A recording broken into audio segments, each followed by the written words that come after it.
Hello everyone, my name's Tim from Welcome to the Table, and today we are once again in my car to listen to me ramble about things. I'm trying a different position for the camera than usual, just to see if it'll help cut down some of the shake that the stabilization doesn't seem to be fully managing. I'm not too hopeful, but it's worth a shot.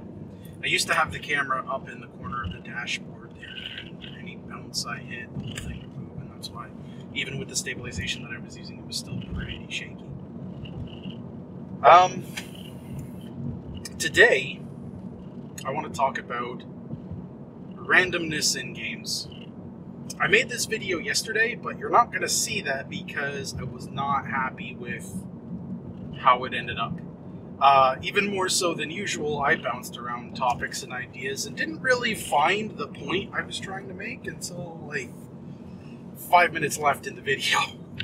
So I reassessed what I thought about this and kind of what I wanted to say, and I'm going to try again.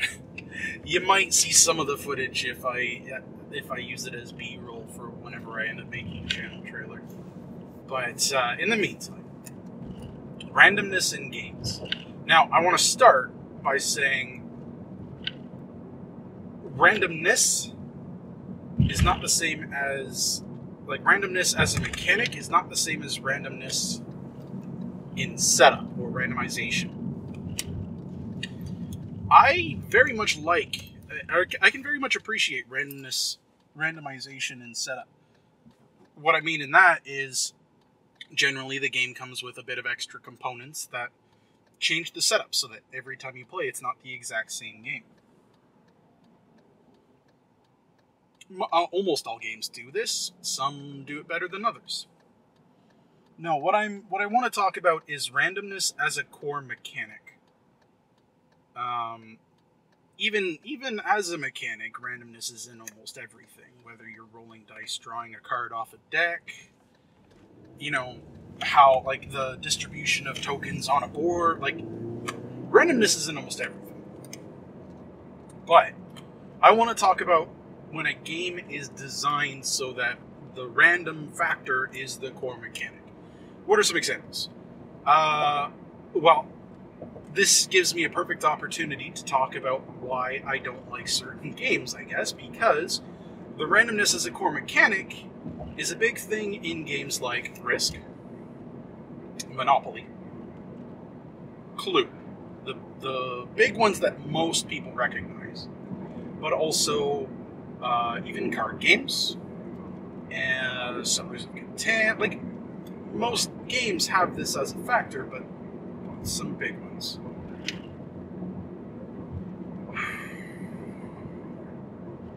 What do I... Okay, well, you're playing Clue, and you're starting in your start location, and you go last. Whatever happens. Everyone else moves. They move, you know, most of the way to a space. You move one. Next turn, you know, maybe someone's in a location. They can make a guess. You know, other people are getting close. You roll, you move one. Okay, next turn, more people have hit locations. You know, guesses are happening. You're taking notes because, you know, there's all this information that you might be able to use. Oh, your turn comes around. You roll one. Now, most people are going to say you just got screwed by the dice, but the problem is with roll and move games like that do not take any care to mitigate the randomness. That sucks. It can easily happen at any time, and it sucks every time it does. What's another example? Well, Risk. Alright, big play of the game. You've cashed in your cards, you've got 30 bonus reinforcements added to your biggest army. You're going to try and wipe someone out. Alright, you got a force of 45 armies, and you're going to start stomping through their territory, and you hit a point where they've got 1 unit, 1 army in this territory, and you lose. Alright, you roll again. It happens. Defender has advantage. You know, they're rolling 1 die, you're rolling 3. You lose again. And again. And again, as they keep either rolling higher than you or roll 6s, which you as the attacker can't beat. And there's nothing you can do about it. There's no agency there. You wasted all of that time and all of those resources on a fight where you are losing your big force against 1 unit. I've seen this exact scenario happen 3 times in all the games of Risk I've played, where someone has some ridiculous force that is held back by 1 single unit. And that sucks. You could say, yeah, the attacker had the choice to stop attacking, but that's all you can do. On your turn, you attack. And then you relocate. And what if that's the first territory? What if this is their big push? And that's the first territory they're going for. They can't actually attack anywhere else from there. And so then what? They just sit there with what's left of their army and don't even get a card to help them build up next time? You know, that sucks. That's kind of how, like, the game is... That's my text message sound, don't mind that. That's kind of how the game is designed.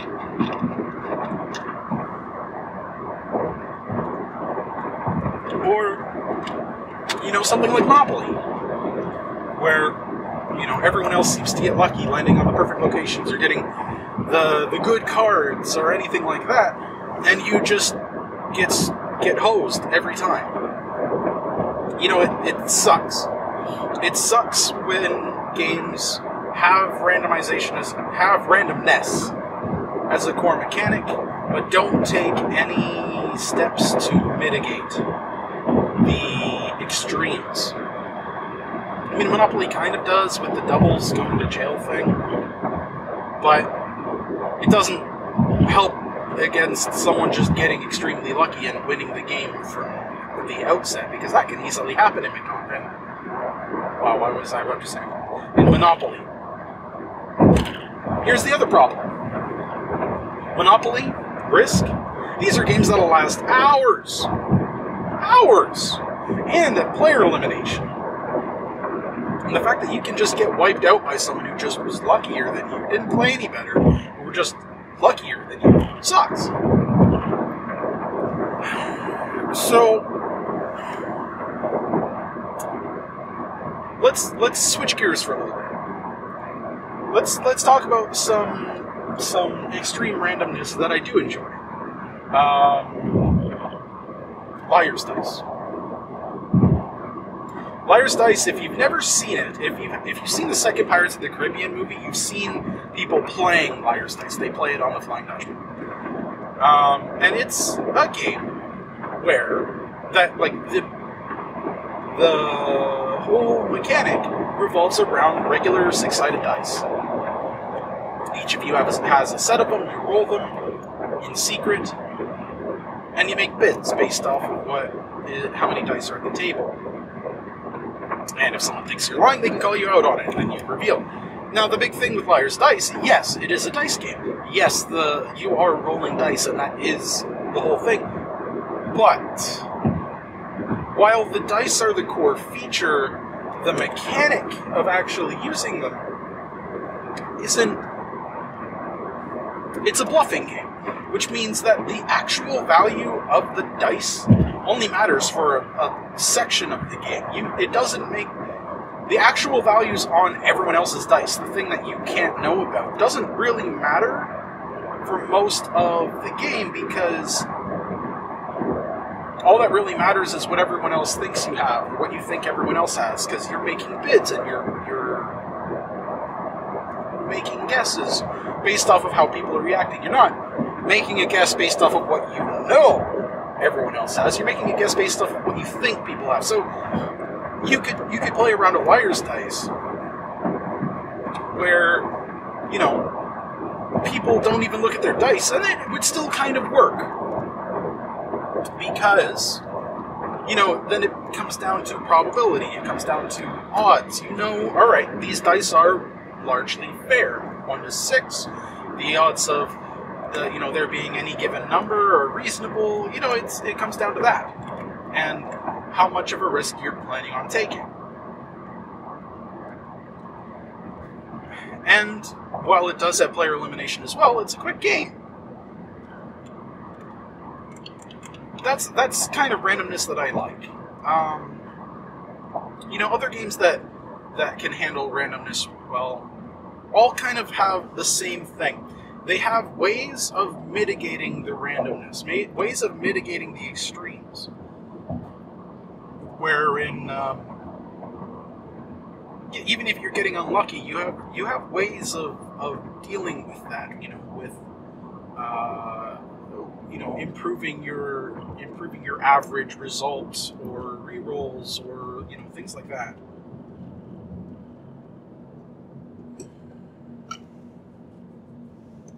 Construction on the highway.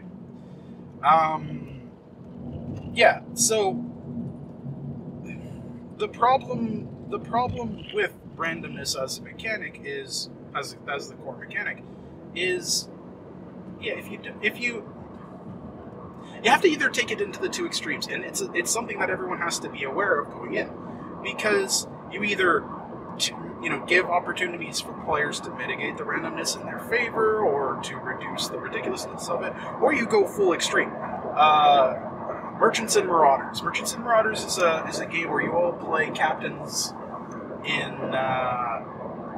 the Caribbean in the age of piracy. You can be a merchant, you can be a privateer, you can be a pirate, you can, you know, buy resources here, sell them there, you can hunt down merchant ships, you can attack each other.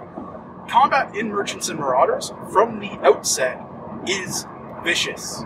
It is brutal. If you get in a fight with someone, chances are one of you is getting sunk, and that's just how it is.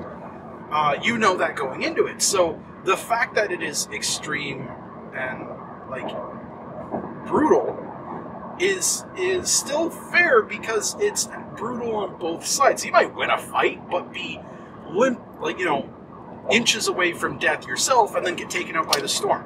I've seen that happen, and it's hilarious. So even in games that have, you know, dice combat and that kind of thing, it can work if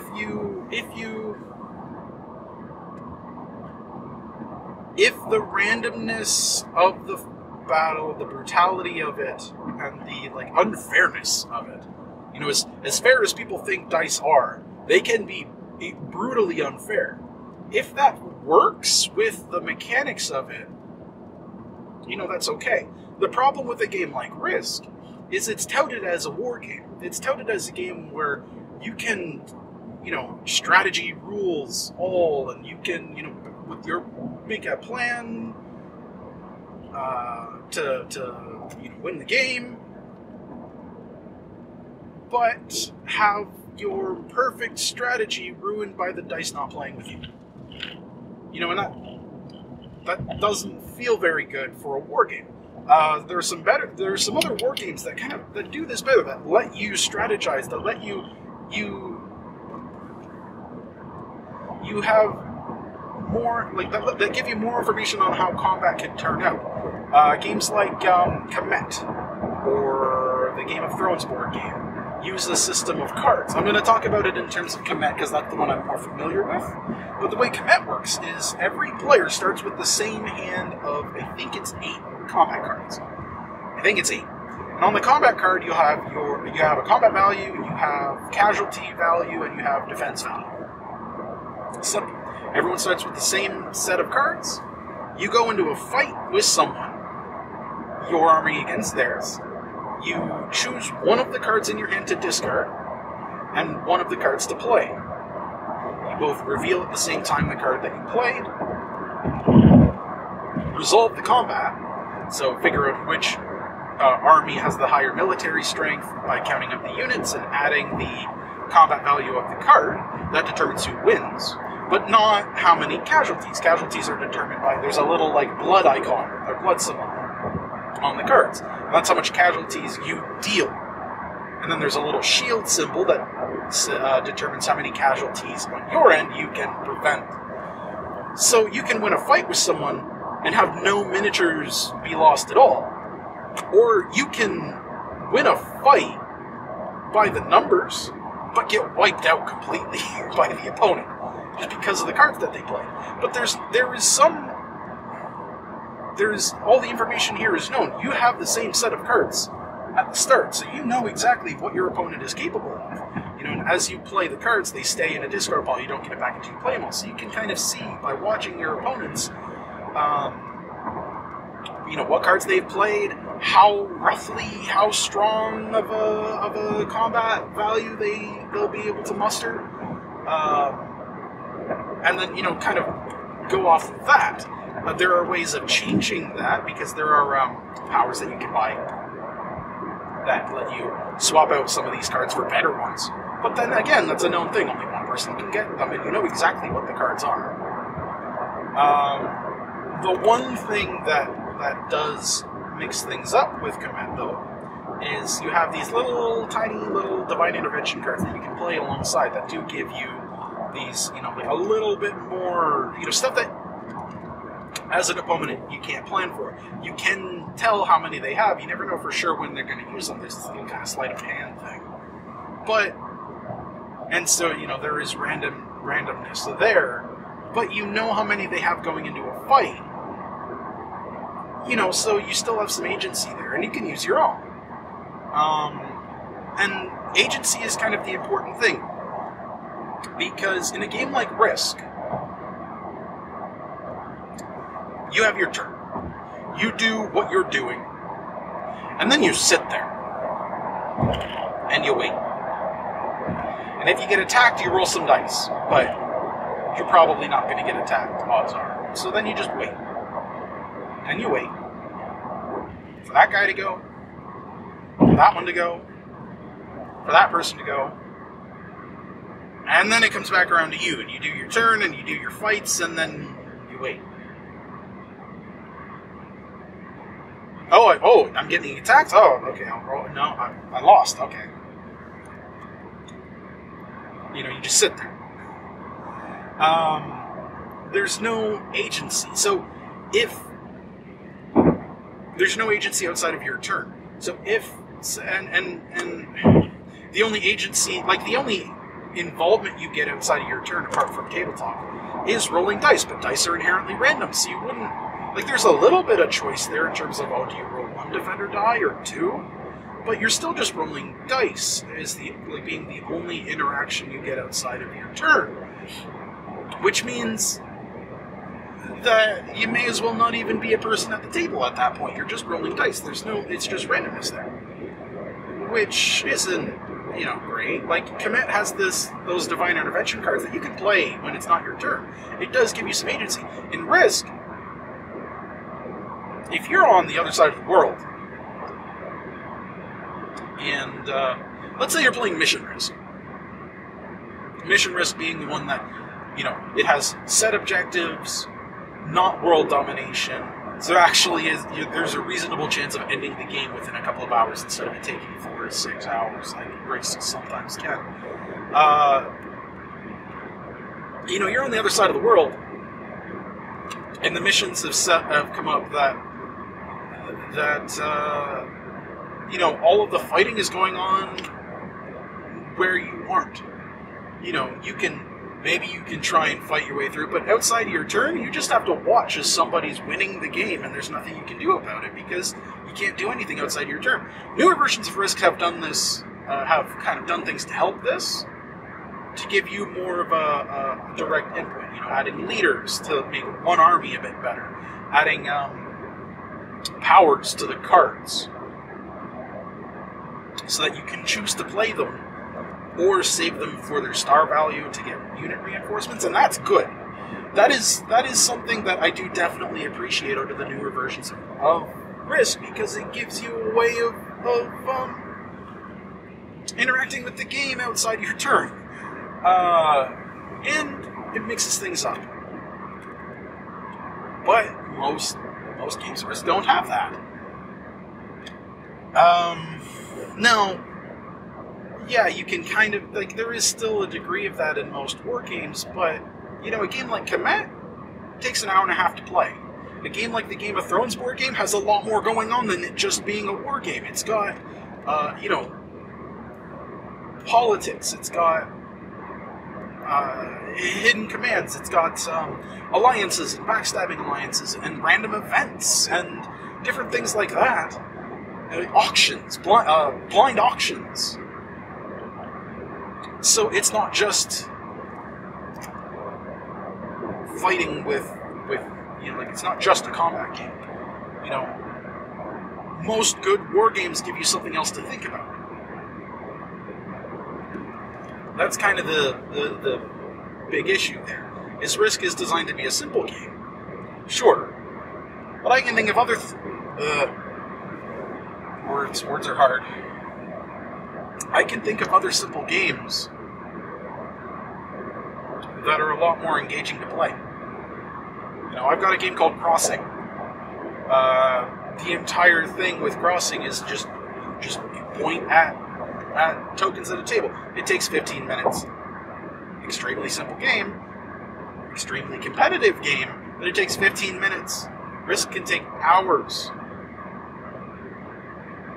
So for a simple game to take that kind of time, you know, not so great. I've yammered about Risk for a while. I should get back on topic. My big thing with randomness in games, it's this thing that I've always said. I do not really like games where how much fun you have while playing is directly related to how lucky you are. You know, the example I already used is Risk. You know, you can get annihilated with having the superior force just because the dice weren't being nice to you. Or in a game like Settlers of Catan, whatever, however you pronounce it. You know, Settlers of Catan has this thing where there's locations on the board that produce different resources, and you build a settlement next to them, and when there's a little number that sits on each location, and you roll, you know, on each person's turn they roll 2 dice, and if a number comes up that you have a settlement next to, you get resources, even if it's not on your turn. Awesome, great, you have some interaction outside your turn, except you're rolling 2 dice, right? So 2 to 12. 7 being the most common, but that's a weird one because that's the robber. It doesn't produce anything. So most common numbers: 6, 8. You can build settlements exclusively on 6 and 8, and I've done this. And your opponents could be building on like 11, 12, 3, and those numbers will come up again and again and again and again. And Settlers of Catan doesn't really mitigate that. You know, if your numbers don't come up, you get nothing. I guess that's not entirely true. There are later expansions. One of the expansions that we do play with whenever we do play Settlers of Catan, which hasn't been for a while. I'm to blame for that because I don't enjoy it. Lets you build an upgrade that if you don't get anything, you can just, like, if someone rolls the dice and you get nothing, you can just take a resource from the supply of your choice, which is great. But then you still have to be able to afford it, you know, and you're not always going to be able to. I have had games of Settlers of Catan where the only resource, albeit very infrequently, but the only resource I was able to get was sheep. And if you know anything about Settlers of Catan, you know that sheep are largely useless. I had a plan of, alright, well, if all this game is giving me is sheep, I'll try and get to the sheep port so that I can convert this big, massive sheep that I've got into something actually useful. And then, once I started getting enough sheep to be able to build a road, but once I started getting enough like odds and ends to be able to build a road, to get to the port, to be able to trade in all the sheep that I've been hoarding, one of the other guys at the table played Monopoly on sheep and just took all my sheep. And it sucked. It felt horrible. You know, you can have entire games of Settlers of Catan where you get nothing. You can have entire games where you get handed everything and it feels amazing, but... And it doesn't even feel like it's your fault. Like, you know, it'd be like, oh, yeah, obviously I should have picked better numbers, but if you're picking the two most common numbers apart from 7, that's not your fault. That's not your fault that those numbers aren't coming up, and it sucks. It sucks a lot. And the base game in particular doesn't do anything to mitigate that. Cities and Nights does, but again, you need to have some basic resources to even be able to build the thing that lets you mitigate that. And I will admit, once you get that, it does feel a lot better. You know, you can actually do stuff. But it still is rough, and that's been my experience a lot while playing Settlers of Catan, and it's kind of turned me off the game, which is a shame, because it is a very popular game. It's got a lot of expansions. The expansions do some interesting stuff. You know, there's even an expansion that instead of using the dice, you have cards, and you can just choose the number. But I've just never wanted to play it, because it means going back to playing Settlers of Catan, and I just don't have fond memories of it, you know? I've kind of said this before in my intro to board gaming video, but people remember the start and end of anything the best. And I remember having too many games ending with me just, you know, you're counting up the points. You know, oh, how many points do you have? 12. How many points do you have? Oh, 18. How many points do you have, Tim? 2. You know, because I wasn't able to do anything the entire time.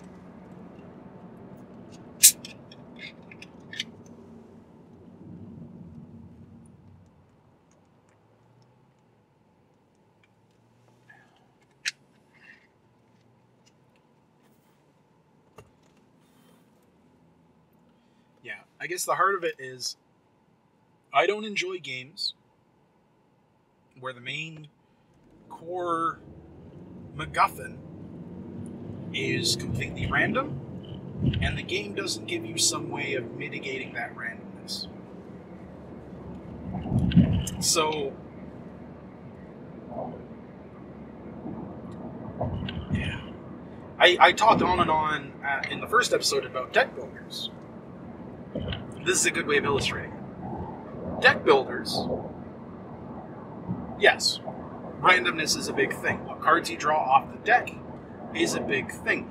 But in deck builders, you are given the opportunity to change and manipulate the odds. You want a certain card to come up a whole bunch? Buy more. Get a few of them. Make it more likely that something's going to come up. You know, depending on the action cards that you got in play, you can actually manipulate things like that. There was a card in Dominion, I think it was called the Wishing Well, that if you could guess the top card off your deck, you would just get to add it to your hand. And then there was another card that let you put a card on top of your deck.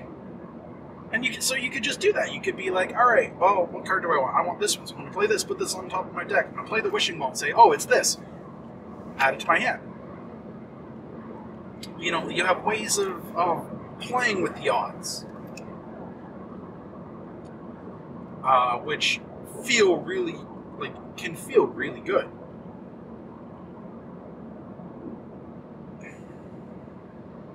Yeah. So yeah, I guess that's the point that I want to make. Randomness can be good. Randomness can add longevity to a game. Randomness can let you feel clever, or, you know, every now and then give you turns where you feel awesome. But at the same time, randomness can also be your worst enemy. And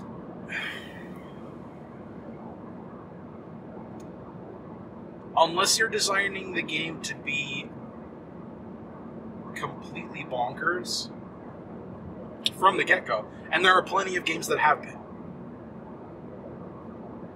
You know, if you're designing a game to be a serious strategy game or an interesting, serious puzzle, having randomness screw you over feels so bad.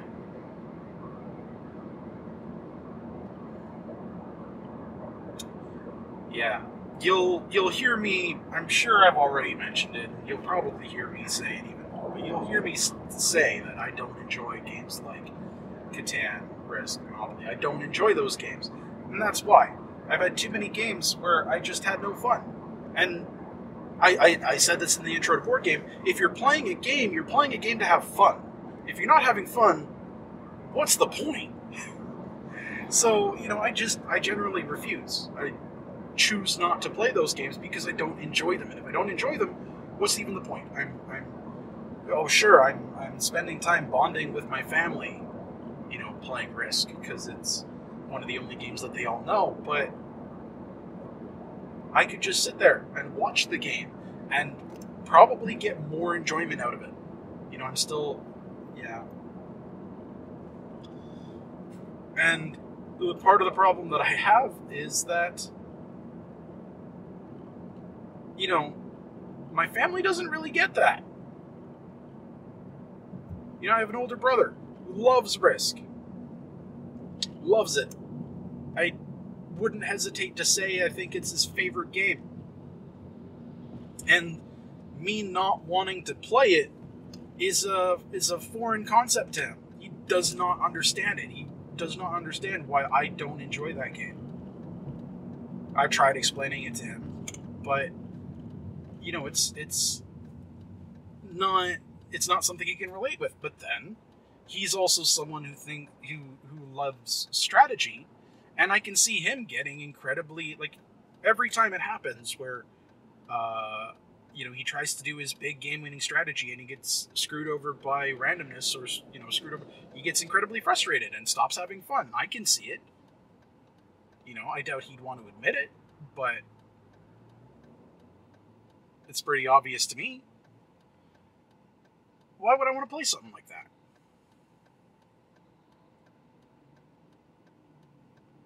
Yeah. So, okay, moral is randomness can be good if done right. If it's going to be your core mechanic, you need to have other stuff going on so that it's not just it's not just totally reliant on that, or have some ways of mitigating the randomness. You know, in games where there's more to do than just the mechanic designed around the randomness, is fine because it distracts you from the moments where that's front and center, or ways of manipulating the odds in your favor are fine too, because that lets you feel like you have some control. Also, don't make a game purely based on that kind of luck that you have no agency outside of your own turn, because it's going to be boring, especially if it takes, you know, hours to play, because no one wants to concede. If it's getting to the point where someone has to concede so that the game will end at a reasonable time, maybe you've done it wrong. Anyway, this is, if you couldn't tell, this is a topic, like, this is a sore topic for me, personally. So, I hope you've at least enjoyed listening to me complain about you know, Risk and that kind of stuff. I hope you've gotten something useful out of this. In the meantime, I am Tim from Welcome to the Table, and you've been with me in my car to listen to me ramble about things. Thank you for watching. I'll see you next time.